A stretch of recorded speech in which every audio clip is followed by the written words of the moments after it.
Cancer കേൾക്കുമ്പോൾ തന്നെ പേടി തോന്നിപ്പിക്കുന്നൊരു വാക്ക്. ഈ ക്യാൻസറിൻ്റെ പ്രധാനപ്പെട്ട ലക്ഷണങ്ങൾ എന്തൊക്കെയാണ്? എന്തൊക്കെ സിംറ്റംസ് കാണിക്കുമ്പോൾ നമ്മളതിന് വേണ്ട ഇവാലുവേഷൻ ടെസ്റ്റുകൾ ചെയ്യേണ്ടതുണ്ട്? എന്തെങ്കിലും സംശയകരമായിട്ട് കണ്ടെന്നാൽ മാത്രമേ പെറ്റ് സ്കാൻ എന്ന് പറയുന്ന പോസിട്രോൺ എമിഷൻ ടോമോഗ്രഫി നമ്മുടെ ശരീരത്തിലെ ഏതെങ്കിലും ഒരു ക്യാൻസർ സെൽ ഉണ്ടെന്നുണ്ടെങ്കിൽ നമുക്ക് കൃത്യമായിട്ട് അറിയാനുള്ള ഒരു സ്കാനിങ് നൂതനമായിട്ടുള്ളൊരു ടെക്നോളജിയാണ് ഈ പെറ്റ് സ്കാൻ എന്ന് പറയുന്നത്. ഇതുപോലെ നമുക്ക് ഈ സെൽഫ് ഈറ്റിംഗ് വഴി ഓട്ടോഫേജി വഴി ക്യാൻസറിനെ പടിക്ക് പുറത്ത് നിർത്താനായിട്ട് എല്ലാവർക്കും സാധിക്കട്ടെ. നമസ്കാരം, ഞാൻ doctor Bibin Jose, pulmo medical centre, Pala, Kanjirappally and Sultan Bathery. Cancer കേൾക്കുമ്പോൾ തന്നെ പേടി തോന്നിപ്പിക്കുന്നൊരു വാക്ക്. ഈ ക്യാൻസറിൻ്റെ പ്രധാനപ്പെട്ട ലക്ഷണങ്ങൾ എന്തൊക്കെയാണ്? എന്തൊക്കെ സിംറ്റംസ് കാണിക്കുമ്പോൾ നമ്മളതിന് വേണ്ട ഇവാലുവേഷൻ ടെസ്റ്റുകൾ ചെയ്യേണ്ടതുണ്ട്? ഈ ക്യാൻസറിനെ പ്രിവെൻറ്റ് ചെയ്യാനായിട്ട് നമുക്ക് ചെയ്യാവുന്ന ഏറ്റവും സിമ്പിളായിട്ടുള്ളൊരു കാര്യം എന്താണ്?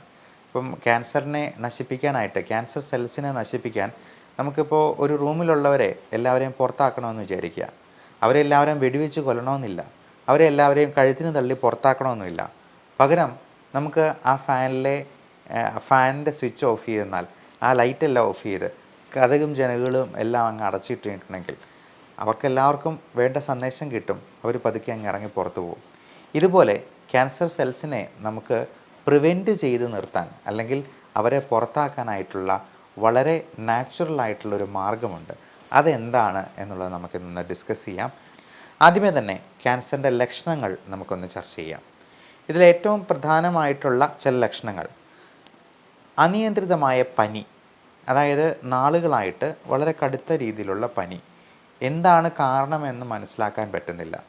അതേപോലെ വെയിറ്റ് കുറഞ്ഞു പോവുക, വണ്ണം. ഇപ്പം നമുക്ക് അൺഎക്സ്പ്ലെയിൻഡ് ആയിട്ടുള്ള വെയിറ്റ് ലോസ്, നമ്മൾ വേണമെന്ന് വിചാരിച്ച് ഡയറ്റ് ചെയ്തിട്ടോ എക്സസൈസ് ചെയ്തിട്ടോ ഒന്നുമല്ല, ഒരു കാര്യവും ഇല്ലാതെ 5 കിലോ 10 കിലോ ഒക്കെ കുറച്ച് മാസങ്ങൾക്കുള്ളിൽ തന്നെ നഷ്ടപ്പെടുക. എപ്പോഴും ഫുള്ളാണ് എന്നൊരു തോന്നുക, അതായത് അനോറെക്സിയ, നമുക്ക് ഭക്ഷണം കഴിക്കാനേ തോന്നുന്നില്ല. എപ്പോഴും നമ്മൾ വയറ് ഫുള്ളാണ്, അല്ലെങ്കിൽ നമുക്ക് വിശപ്പ് തോന്നുന്നേ ഇല്ല എന്നുള്ളൊരവസ്ഥ. നമുക്ക് അവിടെ ഇവിടെയായിട്ട് പല സ്വെല്ലിങ്, പല മുഴകൾ ഉണ്ടാവുക.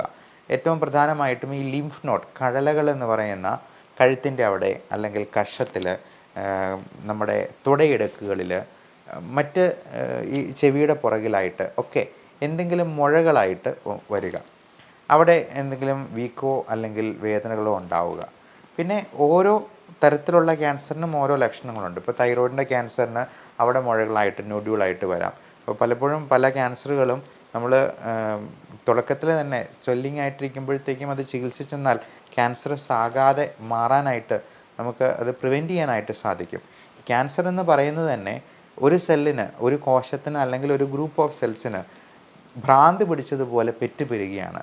അത് അൺകൺട്രോൾഡ് പ്രോലിഫറേഷൻ ഓഫ് സെൽസ് എന്നാണ് നമ്മൾ നിയോപ്ലാസം എന്ന ടെർമിനോളജിയിൽ വിശേഷിപ്പിക്കുക. ക്യാൻസറിൻ്റെ മെഡിക്കൽ ടെർമിനോളജിയാണ് ഈ നിയോപ്ലാസം, അല്ലെങ്കിൽ മലിഗ്നൻസി എന്നൊക്കെ പറയുക.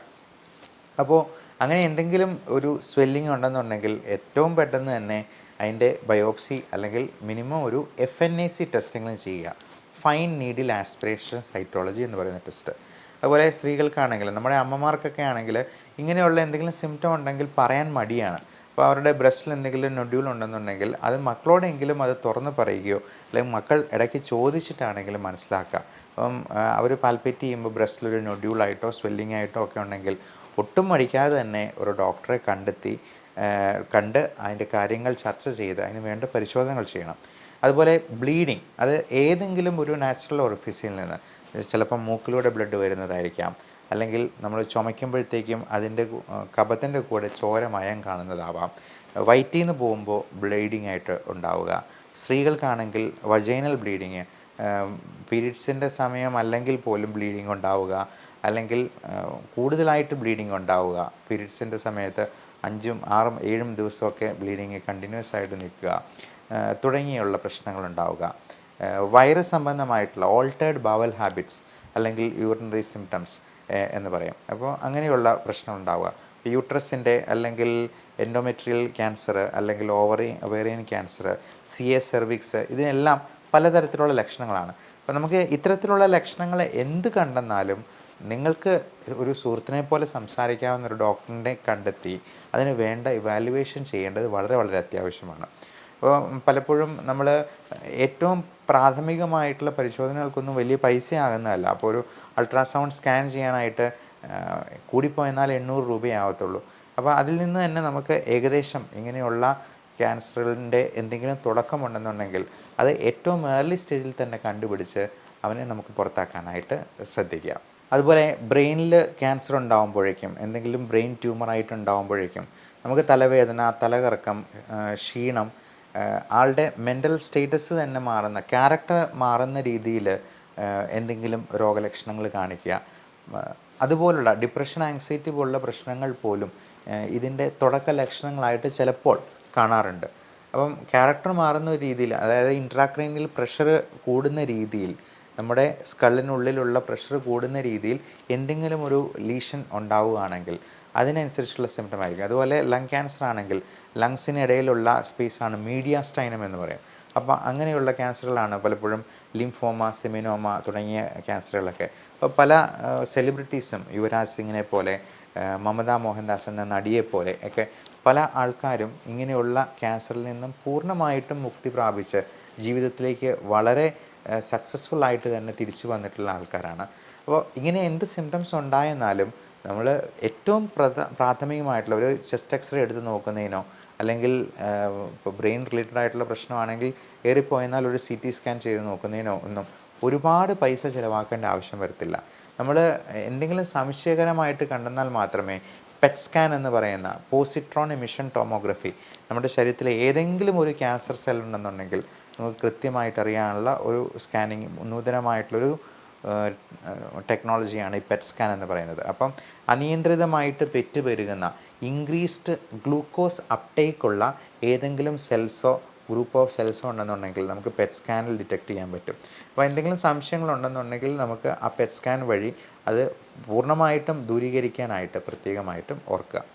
ഇനി ഈ ക്യാൻസർ പ്രിവെൻറ്റ് ചെയ്യാനായിട്ട് നമ്മൾ എന്തെല്ലാം കാര്യങ്ങൾ ശ്രദ്ധിക്കണമെന്നുള്ളത് ഓർക്കുക. ഏറ്റവും പ്രധാനം നമ്മുടെ ബാഡ് ഹാബിറ്റ്സ് എല്ലാം ഒഴിവാക്കുക എന്നുള്ളതാണ്. ദുശീലങ്ങൾ, പ്രത്യേകിച്ചും സ്മോക്കിംഗ്, ആൽക്കഹോൾ. ഈ പുകവലിക്കാറ്, എൻ്റെ സുഹൃത്തിന് നല്ല പോലെ വലിക്കുന്നവനാണ്, അവന് ഇതുവരെ ക്യാൻസർ ഉണ്ടായിട്ടില്ല, എന്നാൽ ഒട്ടും വലിക്കാത്ത എനിക്ക് ക്യാൻസർ വന്നല്ലോ എന്ന് പലരും പരാതി പറയാറുണ്ട്. ഒരു ആപ്പിൾ പോലും സോപ്പിട്ട് കഴിക്കുന്ന എനിക്ക് ക്യാൻസർ വന്നു, എന്നാൽ ഡെയിലി 2 പാക്കറ്റ് വലിക്കുന്ന അവന് ക്യാൻസർ വന്നില്ല എന്ന് പറയാം. പലപ്പോഴും നമ്മളിതിന് ഒരു ഉദാഹരണം പറയുക, നമ്മൾ ബൈക്ക് ഓടിക്കുമ്പോഴത്തേക്കും ഹെൽമെറ്റ് വെക്കാൻ പറയുന്നത് തല സേഫായിരിക്കാൻ വേണ്ടിയാണ്.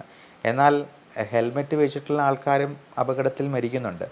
പക്ഷേ നമ്മൾ ഹെൽമെറ്റ് വെച്ച് പോയി കഴിഞ്ഞാൽ അപകടം ഉണ്ടായെന്നാലും നമ്മുടെ ജീവൻ രക്ഷിക്കാനായിട്ട് നമുക്ക് കഴിഞ്ഞേക്കും. പലപ്പോഴും ചെറിയ ഇഞ്ചുറീസ് കൊണ്ട് തന്നെ നമുക്ക് രക്ഷപ്പെട്ടു പോകാൻ പറ്റിയേക്കും. എന്ന് പറഞ്ഞതുപോലെയാണ് നമ്മൾ സ്മോക്കിംഗ്, ആൽക്കഹോൾ പോലുള്ള പ്രശ്നങ്ങൾ അല്ലെങ്കിൽ ദുശീലങ്ങൾ ഉപേക്ഷിച്ചെന്നാൽ നമുക്ക് ക്യാൻസർ വരാനുള്ള സാധ്യത കുറവാണ് എന്നുള്ളത് പല പഠനങ്ങളിലും വളരെ വ്യക്തമായിട്ട് തന്നെ തെളിയിക്കപ്പെട്ടുള്ളതാണ്. ഇനി വളരെ ഭാഗ്യശാലികളായിട്ടുള്ള ആൾക്കാരുണ്ടാവാം, നല്ല പുകവലിച്ച് നല്ല ഡ്രിങ്ക്സും കഴിച്ച് 75-80 വയസ്സ് വരെയൊക്കെ ജീവിച്ചിട്ടുള്ള ഭാഗ്യശാലികളായിട്ടുള്ള ആൾക്കാരെ നമ്മൾ കണ്ടിട്ടുണ്ടാവാം. പക്ഷേ നമുക്ക് നമ്മുടെ ജീവിതം വെച്ച് എന്തിനങ്ങനെ ഒരു റിസ്ക് എടുക്കുന്നു? എല്ലാവരും സന്തോഷമായിട്ട് ഏറ്റവും ആയുസ് എൻജോയ് ചെയ്ത് തന്നെ ജീവിക്കാനായിട്ട് നോക്കുകയല്ല ചെയ്യേണ്ടത്. അതുപോലെ നമ്മൾ കഴിക്കുന്ന ഭക്ഷണത്തിൽ പലപ്പോഴും പല രീതിയിലുള്ള മാലിന്യങ്ങളും കണ്ടാമിനേഷനും ഉണ്ടാകുന്നത് വഴി അത് ഒരു ക്യാൻസർ സെല്ലിനെ സ്റ്റിമുലേറ്റ് ചെയ്യാൻ പാകത്തിനാണ്. നമുക്ക് ഏറ്റവും കേരളീയരുടെ ദേശീയ ഭക്ഷണമായിട്ടുള്ള പൊറോട്ടയും ബീഫും തന്നെ എടുക്കാം.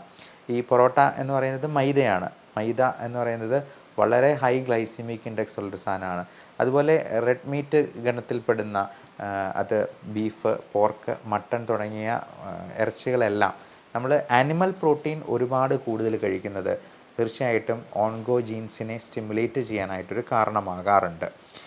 അതേപോലെ തന്നെ സ്വീറ്റ്സിൻ്റെ കൺസപ്ഷൻ, ബേക്കറി സാധനങ്ങളായിട്ടുള്ള ഇപ്പം ചോക്ലേറ്റ് ആണെങ്കിലും ഒത്തിരി മധുരമുള്ള സാധനങ്ങളാണെങ്കിലും ഒരുപാട് കഴിക്കുന്നത് നമുക്ക് ക്യാൻസർ സെൽസിനെ സ്റ്റിമുലേറ്റ് ചെയ്യാൻ കാരണമാകും. അപ്പോൾ ആഹാരശീലങ്ങളിൽ കൂടുതലായിട്ടും നമ്മൾ പച്ചക്കറികളും ഇലക്കറികളും അധികം മധുരമില്ലാത്ത പഴങ്ങളും ഉൾപ്പെടുത്താനായിട്ട് ശ്രദ്ധിക്കുക.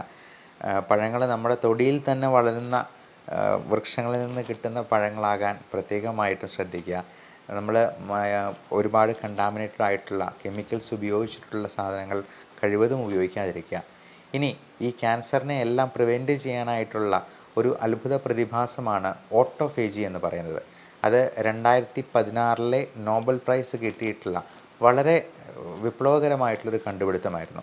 യാഷിനോറി ഓസുമി എന്ന് പറയുന്ന ജാപ്പനീസ് ശാസ്ത്രജ്ഞൻ, അദ്ദേഹത്തിന് ഫിസിയോളജി ഓഫ് മെഡിസിനിൽ നോബൽ പ്രൈസ് 2016 ഏതാണ്ട് 6-7 വർഷങ്ങൾക്ക് മുൻപ് കിട്ടിയിരിക്കുന്ന വളരെ വിപ്ലവകരമായിട്ടുള്ള ഈ കണ്ടുപിടുത്തത്തിന് ഓട്ടോഫേജി എന്നാണ് പേര് പറയുക. ഓട്ടോഫേജി എന്ന് പറഞ്ഞാൽ മറ്റൊന്നുമല്ല, നമ്മുടെ സെൽസിനെ, ക്യാൻസർ സെൽസിനെ നമ്മുടെ തന്നെ കോശങ്ങൾ തന്നെ കാർന്ന് തിന്നുന്ന ഒരവസ്ഥ.